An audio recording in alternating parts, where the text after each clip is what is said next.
Entonces seguimos. Decíamos que son estas tres aristas desde donde se le puede entrar a el estudio del paisaje urbano.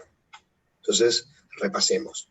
La planta, que incluye el plano de la ciudad, por ejemplo, el mapa de la ciudad, el estudio del mapa, el estilo arquitectónico, el tipo de edificio que tiene, en general son estudios más históricos, y la función que se le da.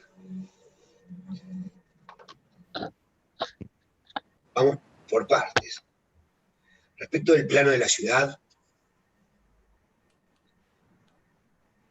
desde la geografía puntualmente, porque los estudios urbanísticos, como ya sabrán los compañeros, tienen como una función, como mucho, un sentido mucho más aplicado. Cuando desde la geografía lo que se le busca es darle una especie de estudio más complementario a otras disciplinas. Y lo que se estudia es la forma que tiene el plano o el mapa y los componentes históricos, o sea, cómo fueron modificándose esas distintas características a lo largo del tiempo, un poco lo que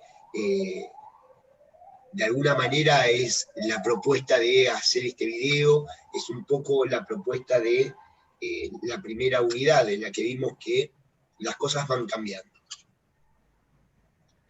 Y dentro de estos estudios, como que existe realmente cierto consenso, como que no hay una multiplicidad de opciones, sino que se pueden sintetizar en tres, los tipos de plano, los tipos de mapa del espacio urbano.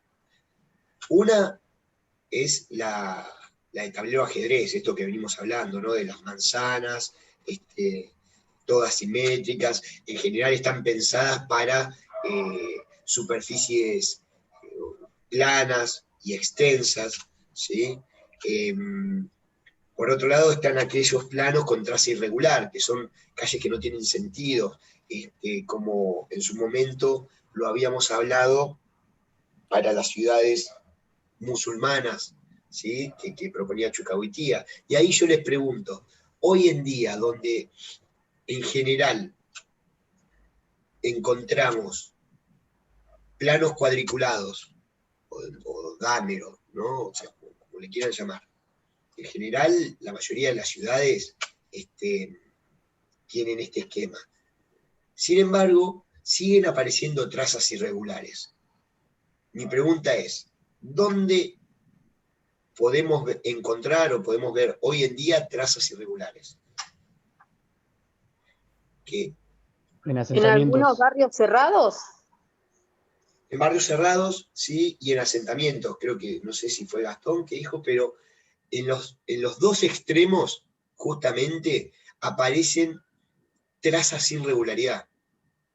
¿Sí? Uno ve el mapa de Nordelta, por ejemplo, desde arriba, no se me ocurrió, pero podría haber puesto la foto, de Nordelta por un lado, y de cualquier asentamiento por otro, del otro lado, y se va a poder ver que no se exige, no se continúa esta traza cuadriculada, que en realidad fue diseñada por los griegos, adoptada por los romanos y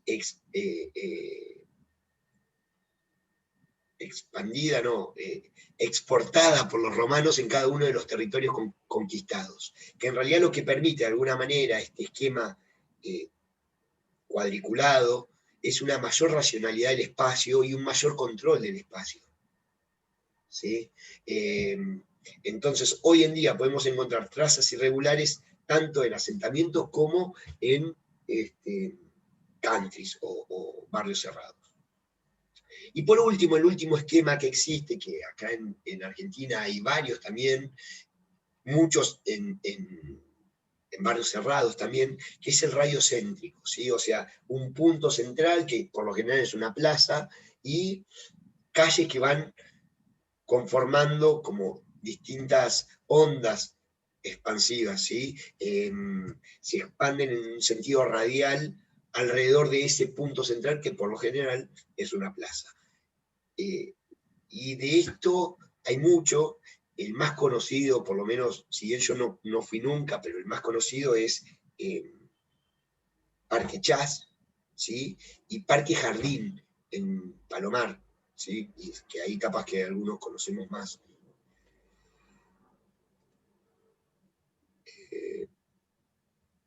Yo acá voy a poner esto para que puedan ver más grande.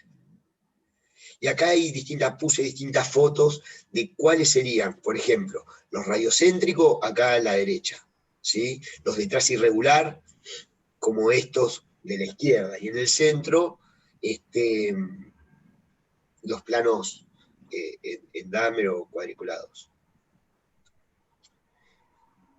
Este es una locura, es una tela de araña re perfecta. Bien. Que a ver, ¿se acuerdan que el otro día hablamos de tipos ideales? ¿Alguien me puede decir en términos sociológicos a qué hacemos referencia cuando hablamos de tipos ideales?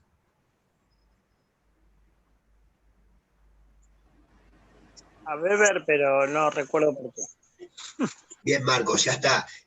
Alcanza para googlearlo, porque uno pone Weber, tipos ideales, y Wikipedia te da la respuesta.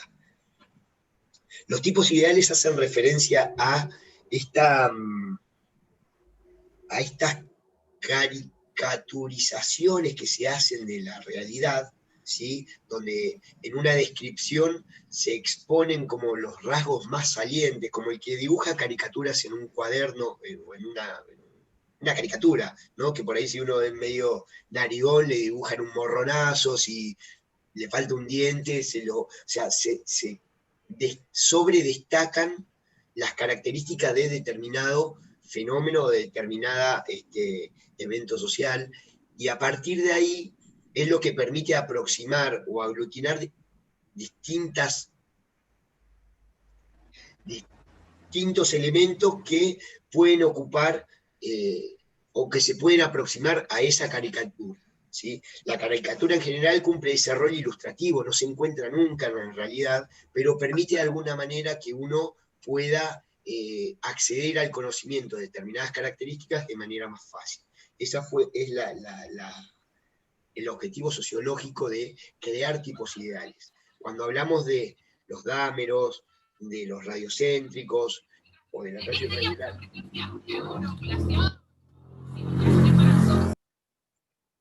traza irregular, es muy difícil. Profe, consulta, una pregunta. Sí.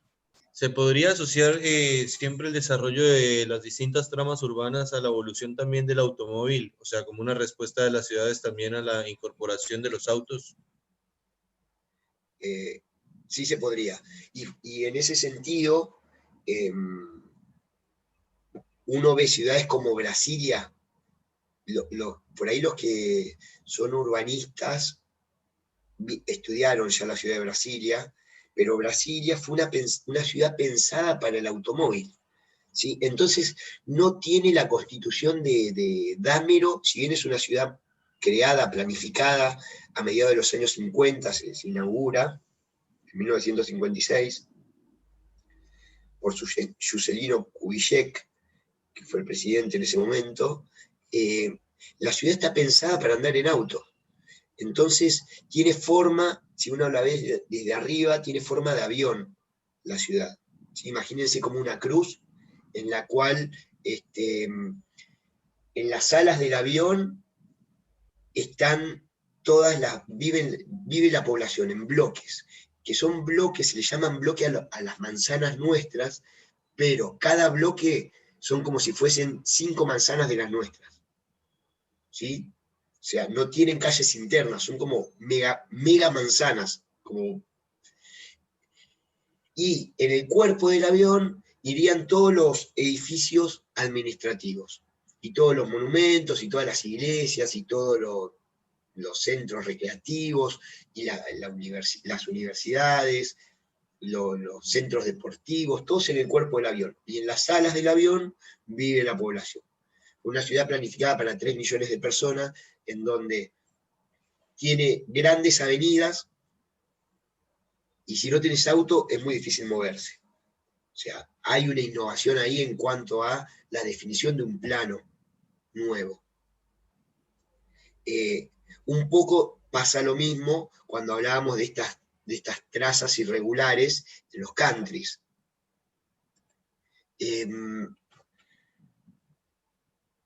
Capaz que, con esto quiero hacer un paréntesis, y si no, me lo anoto, porque si no lo conocen, se los voy a mandar para que lo vean.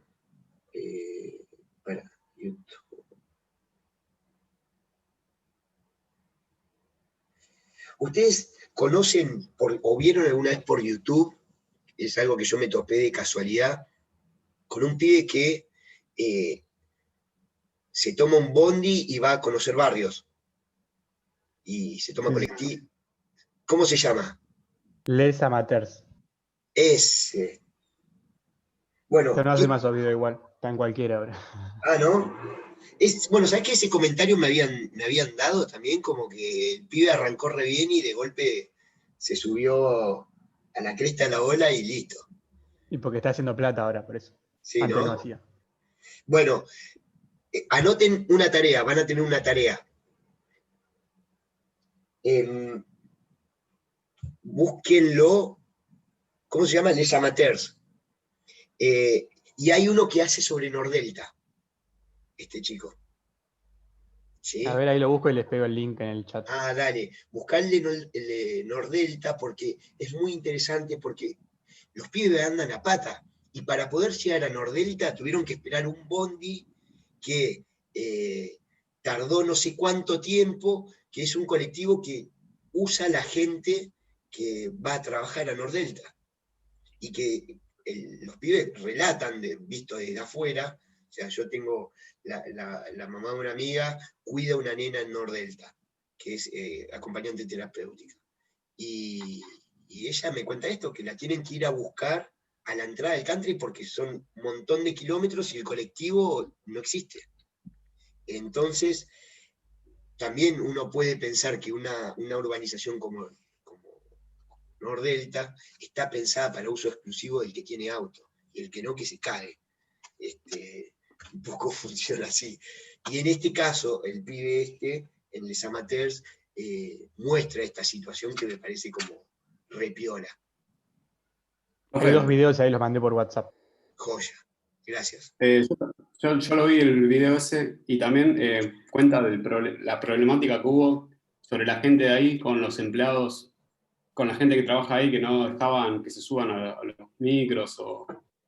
Claro, la gente que vivía ahí no quería codearse con los empleados. Exactamente. Y el quilombo había sido que una mujer que trabajaba en una casa se había tomado el colectivo que era para los que eran residentes como que tenían un bondi tope de gama, y esta mujer se subió a ese colectivo y la querían hacer bajar.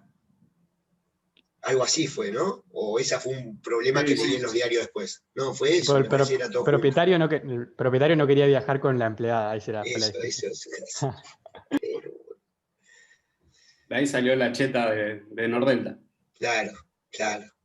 La del mate. Sigamos con esto. Bueno, esa es la tarea.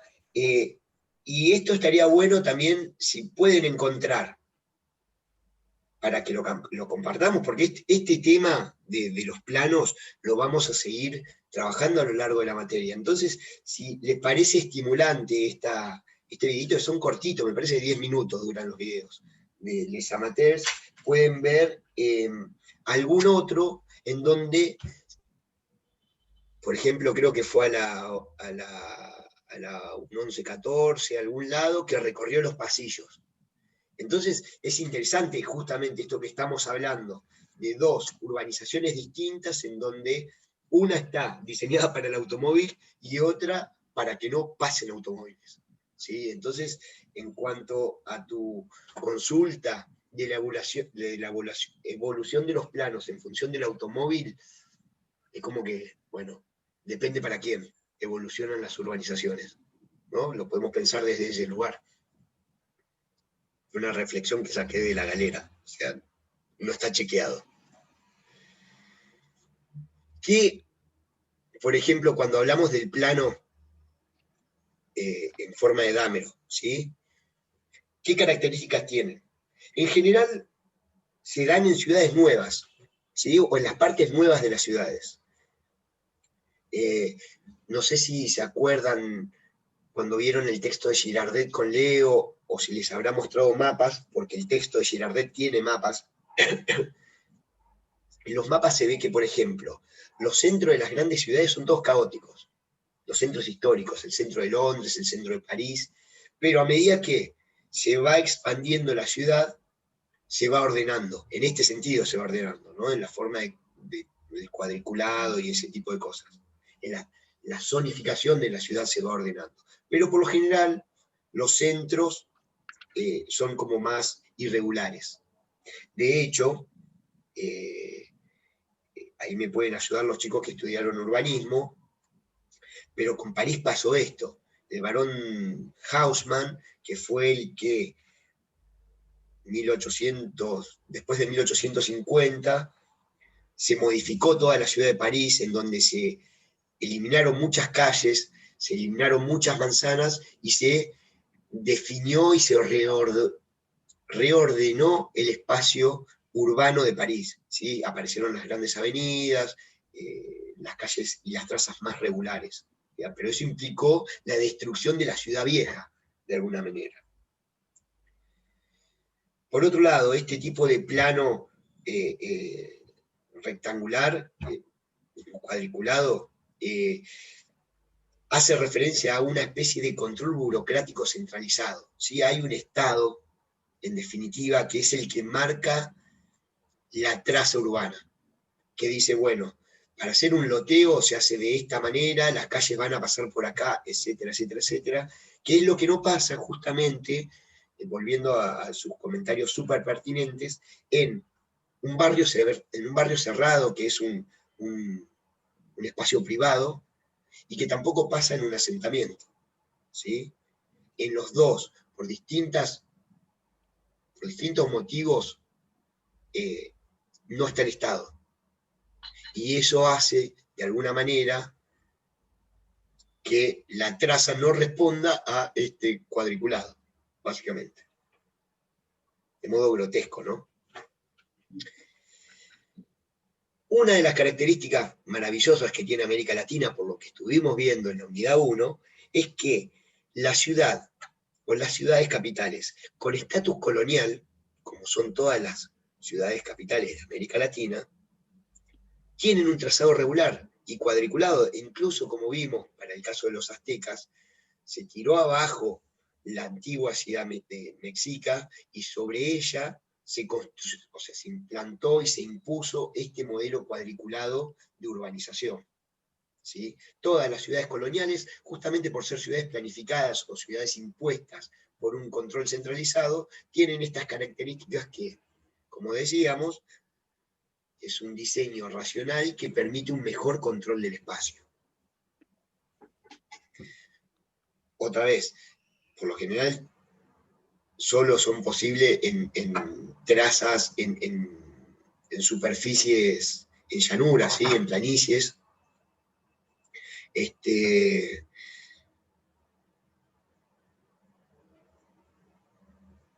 Que, dependiendo del tipo de estudio, cada una de estas 5 opciones puede ser estudiada por sí misma, ¿sí?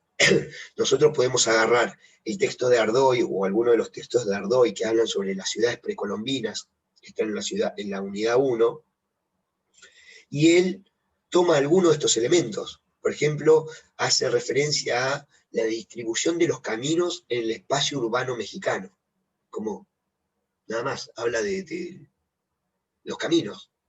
Entonces, en definitiva, es una forma de entrarle, no son excluyentes, son complementarias, y en una cuestión de equilibrio y balance en un estudio, puede ser un estudio sobre el estatus colonial de la ciudad, y de manera complementaria o como, ¿cómo se dice?, como extras en el análisis, tienen que estar las otras cuestiones, ¿sí? Por lo general sucede eso. Consultas, comentarios, pasamos a la... y puse unos mapitas de ciudades coloniales, ¿no? Y a mí me gusta particularmente esto porque no son todas ciudades latinoamericanas, sino que podemos ver la capital del Congo, podemos ver Veracruz, que no es la capital mexicana, pero fue una ciudad muy importante, sigue siendo una ciudad muy importante, la ciudad de Buenos Aires, Manila, que es en Filipinas, en su momento fue una colonia española, Bogotá y Nueva York. Que acá la única diferencia es que Nueva York era colonia británica, y así todo se mantiene el trazado regular. O sea, no es que es una exclusividad latina el cuadriculado, sino que es una forma de ordenamiento territorial funcional, independientemente de la potencia colonial. Como dijimos, a preguntas de esto, respecto al plano, cómo se lo puede encarar, nada, no es como demasiado complejo. Respecto a la arquitectura, ¿sí? Hay muchos estudios, vieron que yo les conté de, bueno, uno puede ir a la Plaza de Mayo y ver la catedral, o puede caminar por Avenida de Mayo y ver los edificios, es una forma. Otra, y por lo general, lo que se hacen es mirar las características micro del urbano, del paisaje urbano, ¿sí? En general se estudian los mapas, se estudia la evolución histórica, pero poco se mira lo micro. Y es, por ejemplo, el tipo de casas que hay, ¿sí? Entonces, en estas 3 fotos que puse, se muestra cómo fue evolucionando el tipo de vivienda en Inglaterra. ¿Por qué puse lo de Inglaterra? Porque el texto de Carter, que está en la unidad 2 para leer como obligatorio, hace referencia a este tipo de arquitectura, pero tranquilamente yo podría haber sacado estas imágenes y podría haber tomado fotos caminando por acá por Capital, en donde hay casas del 1900, casas de 1895, que tienen un estilo, es ese estilo de la casa de Mafalda, ¿sí? O sea, es ese estilo, esa fachada del 1900, o sea, es bien característica. Y también podría ir por un barrio de San Miguel, ahí por donde el compañero contaba de los potreros, en las casas de los tanos, o sea, son todas iguales, ¿sí? La casa americana, ¿no? O sea, la disposición de adentro, uno puede entrar a cualquier casa de esas tipo chorizo y son todas iguales. De hecho, yo vivía en una, en San Miguel, que es exactamente igual a la que vivía mi abuelo en Quilmes, o sea, como es de los años 50 esa casa, ese estilo de construcción. Uno puede seguir caminando por el barrio y muchas de estas casas ya fueron tiradas abajo en San Miguel, pero en los 80 la fachada estaba de moda, ese ladrillo a la vista que se pegaba, o sea, uno ve una casa con ladrillo a la vista y madera y es una casa de los 80. Entonces, por década uno puede ir identificando el paso del tiempo, ¿sí? Hoy en día muchas de las fachadas tienen ese tarquini, que es esa textura rugosa en las casas, que queda re lindo, pero es una característica de los 2000, ese tipo de vivienda. También pasa con las lajas, las casas que están revestidas con las lajas.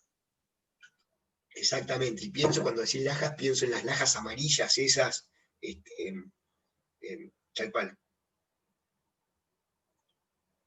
Esas lajas amarillas tiene la casa de al lado, la de mi casa tiene las otras que son irregulares. Claro. Está lleno. Claro. Es genial. Y ahí en la esquina de mi casa, donde vivía en San Miguel, está la casa de las bolitas. Todas las deben conocer. Esa, que son todas bolitas en la esquina. No la conocen. Era del barrio, profe. Creo que esa es mi primera Era del junta. barrio. Claro, que el Tano ese, yo vivía en la esquina, y el Tano ese, la de al lado, que ahora la pintaron y no se nota, pero la de al lado eran chapitas de gaseosa. Genial. Y le pregunté a María, la panadera, un día, sobre esta casa. Me dice, no, un Tano loco que un día se puso a hacer eso, tardó un montón en poner como... Sí, genial, genial, me encantó. Bueno, la cosa es que no es solo a través del trazado del plano, como decíamos en el caso de París, por ejemplo, que se tiró abajo la ciudad vieja y se armó algo más ordenado, sino que también es a través de la micro observación en donde uno puede ir caminando por la ciudad y viendo el paso del tiempo. No sé, va por San Miguel, vas para la municipalidad y te topás con, creo, uno de los últimos empedrados que debe quedar en San Miguel, que es el de Belgrano y Sarmiento. O vas por Gaspar Campo y cuando cruzas el puente, ese puente tiene más de 100 años. ¿Sí? Entonces, nada, es interesante de este lugar. También depende de qué uno esté buscando, ¿no? Pero es interesante. Algo característico también de estos dos puntos, del punto A y el punto B, es que por lo general, ¿se acuerdan que vimos uno de los cuadros que tenía una muralla? ¿Sí? Por lo general, esos límites originales, esos planos, a ver, vamos a buscar uno. Por lo general, los planos originales de las ciudades, supongamos que es estamos en Bogotá, pueden ver el cosito, ¿no? El cosito mouse. Sí.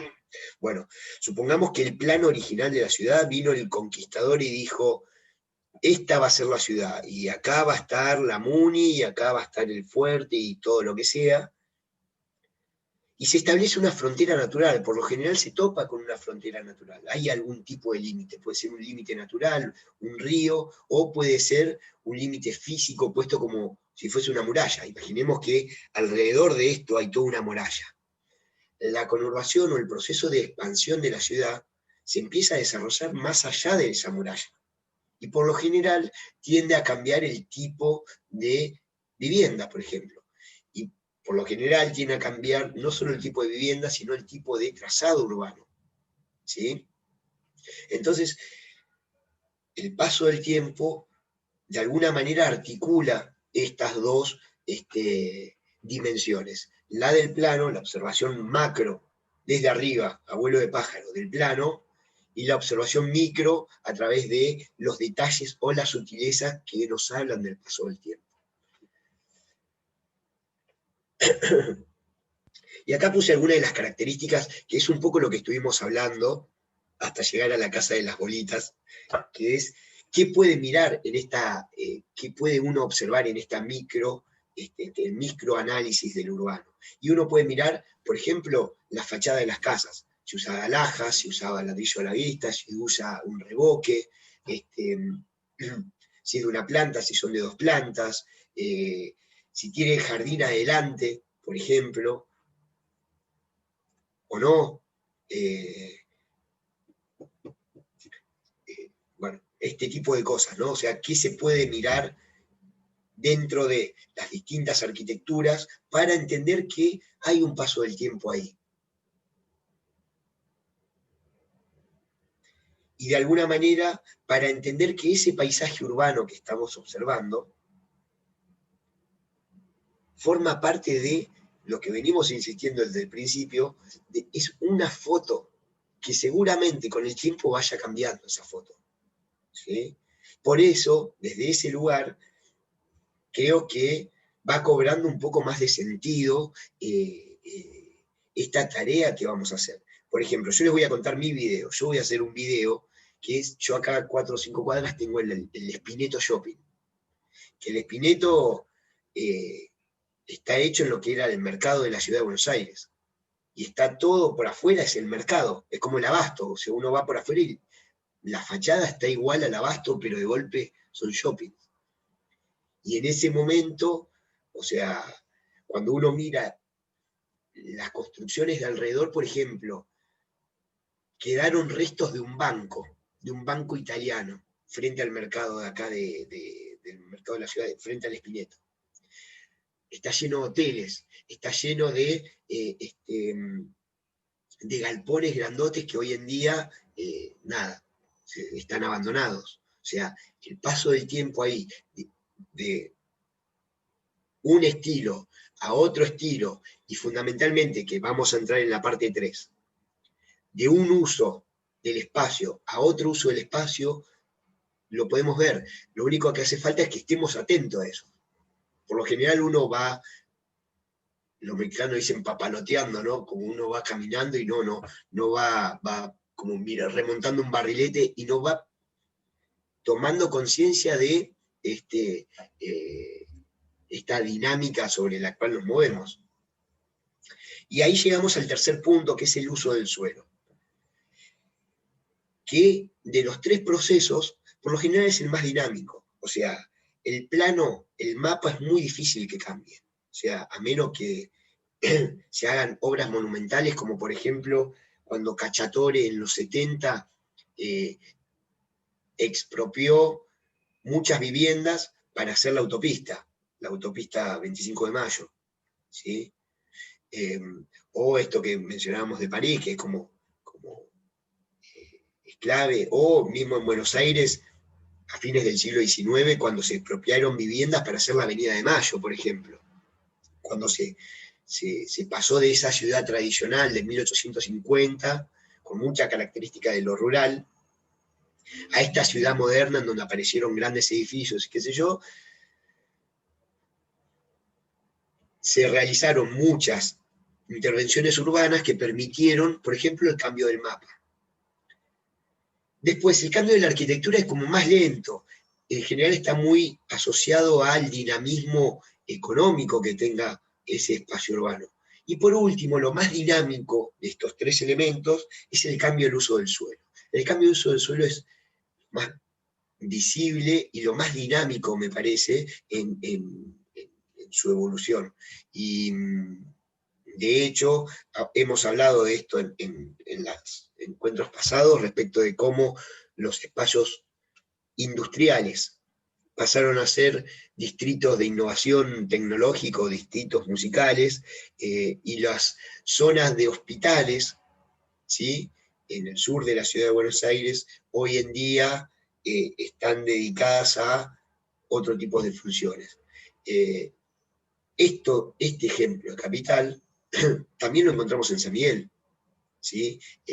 Y pensémoslo, o sea, muchos de nosotros, espero que me digan que sí, fuimos a bailar al Tribulato. O sea, eran 3 cuadras llenas de boliches y hoy en día no sé cuánto quedan, ¿sí? Y eso fue una decisión que suspendió la actividad bolichera del partido. Y hoy en día está, o sea, dentro de todo en términos como, políticos, administrativos, es muy reciente, pero eso en algún momento se va a tirar todo abajo y va a ser otra cosa. De hecho, eran casas quintas antes. Coyote. Quedan 3 de Mala Muerte. Hay y cervecerías. Claro, pero Coyote, que ahora se llama Club Son, pero cuando yo lo conocí era Coyote, tenía las piletas porque eran 3 casaquintas unidas, ¿sí? O con el Mito pasaba lo mismo, era toda una casaquinta. Voy a llorar. Qué viejo que estoy, boludo. Pero bueno, en San Miguel también lo podemos ver, todo este tipo de cambio de uso que se da al suelo. Así que bueno, consultas, comentarios. Bueno, y algo que me gustaría agregar sobre esto del cambio de uso del suelo, es una dinámica, o sea, siempre que hay cambio de uso del suelo, hay conflicto. O sea, hay un quilombo.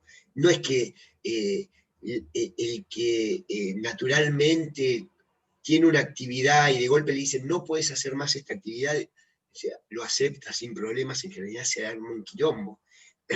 Y díganme ustedes si yo les conté el caso de las pollerías en La Plata. ¿Se los conté o no se los conté? Porque no contó nada de eso. Porque es mi caballito de batalla de anécdotas. Porque no sé si les dije que yo trabajo en el INTA.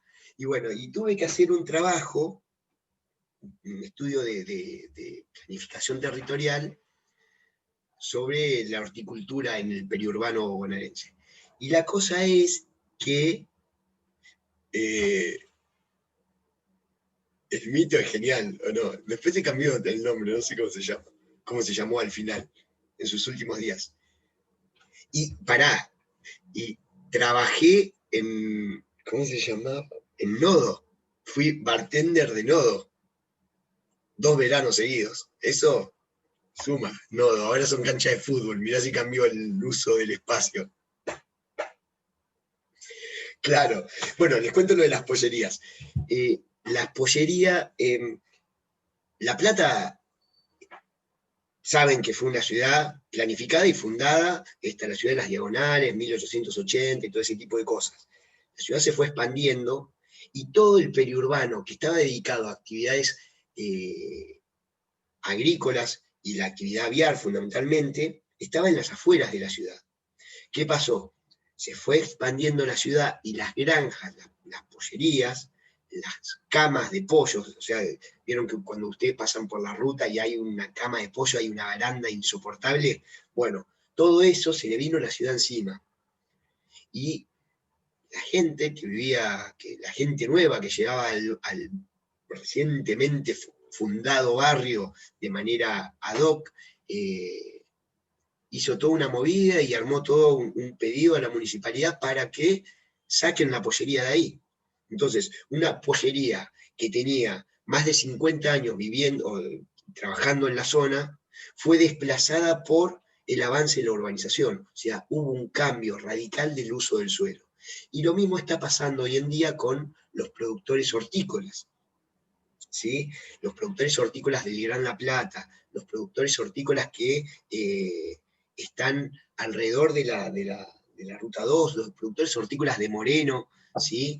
Moreno era otro polo hortícola importante en el conurbano, que fue desplazado por la aparición de countries, por ejemplo, fue desplazado por esta especulación inmobiliaria que terminaron condicionando la actividad productiva.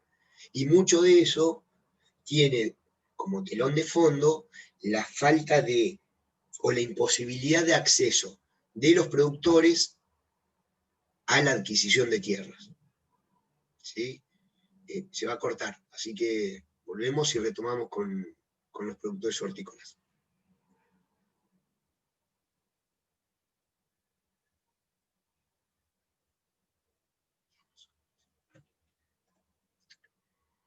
Dejar compartir.